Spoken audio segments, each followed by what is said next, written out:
Now we will discuss the principles of how the economy as a whole works. Right? In this heading, we will discuss three principles. First is the country's standard of living depends on its ability to produce goods and services. Second is price when the government prints too much money. Third one is society faces a short-term trade-off between inflation and employment. Right?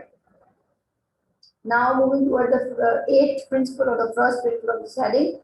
Uh, what explains the difference between the living standard? What is the standard of living? It measures standard of living is measured in different ways.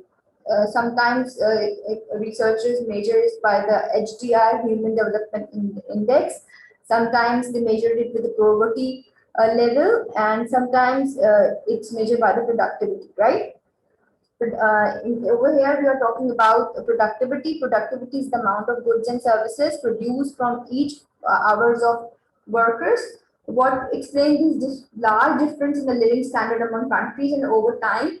The answer is simply simple. Almost all variation in the living standard of goods and services um,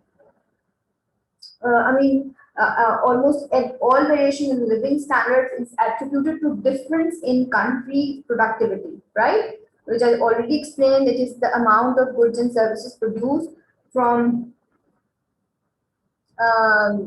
each hour of a worker days. In nations where workers can produce a larger quantity of goods and services per unit of time, most people enjoy a high level of living standard.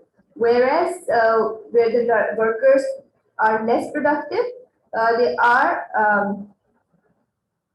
have facing low standard of living. The growth rate of a nation similarly is affected with the productivity. The growth rate of nation's productivity determines the growth rate of its average income. The fundamental relationship between productivity and living standard is simple, but its implications are far-reaching.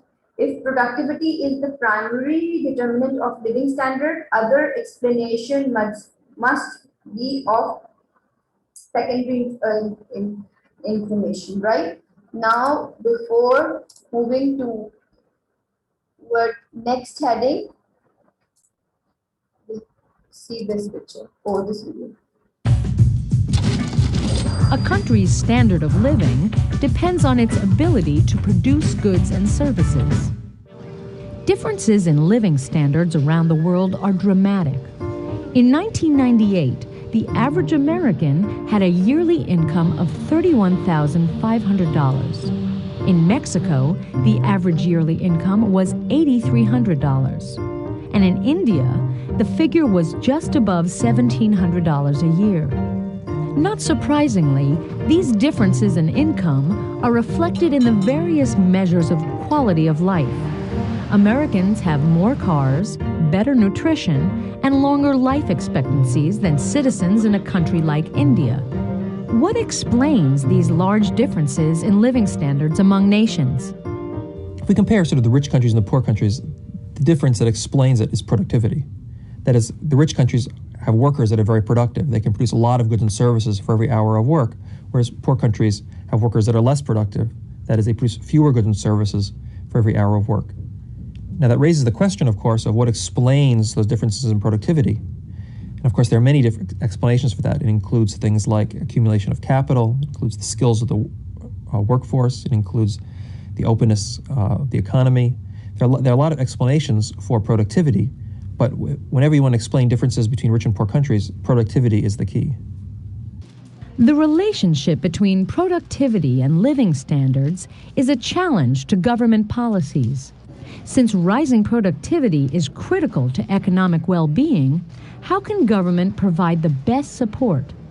One way in which the government can stimulate rapid growth in productivity is through a better educated workforce. And indeed, one of the reasons the government often cares about education policy is because of its impact on the skills of the workforce, which in turn influences the productivity of workers down the line.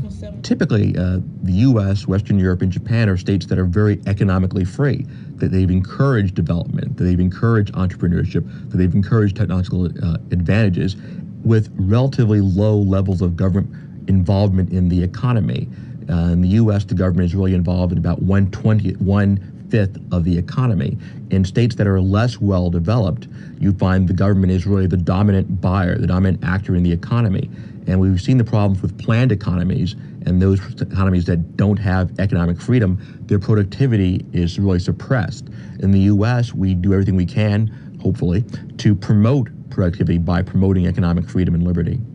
In the United States, we are becoming a wealthier society, not because we're mining more from mine shafts, not because we're smelting more, not because we're vulcanizing more.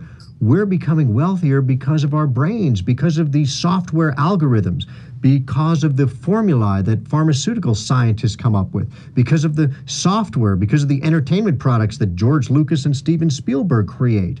So it's the creativity, the patents, the research and development that create the ability to become wealthier. Other countries may be just as smart, maybe have more geniuses. The genius, though, of the U.S. economy and of democratic capitalist economies is that they take brain power and they figure out how to channel it into a free market, and consumers in the end benefit from this. I hope you understand the concept of productivity and why there's a difference among a country, why the standard of living is different. Now we're moving toward the next principle, which is price when the government prints too much money. In Germany, what is inflation? First, inflation is a persistence increase the price level. Okay, over here in January 1921, daily newspaper cost 0.3 mark, but in November 1922, the same newspaper cost 7 million marks.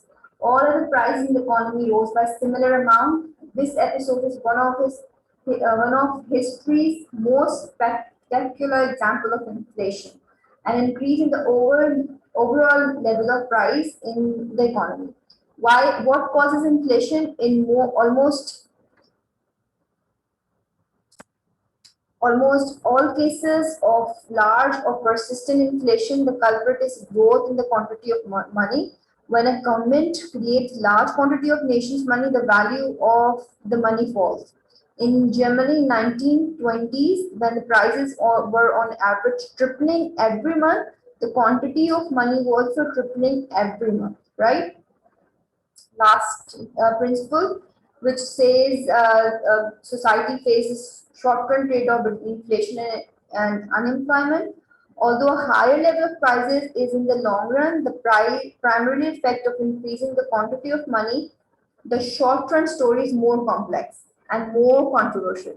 Most economists describe the short-term effect of monetary injections are like increasing the amount of money in the economy. Higher demand may over time causes firms to raise their prices, and more hiring means lower unemployment, right?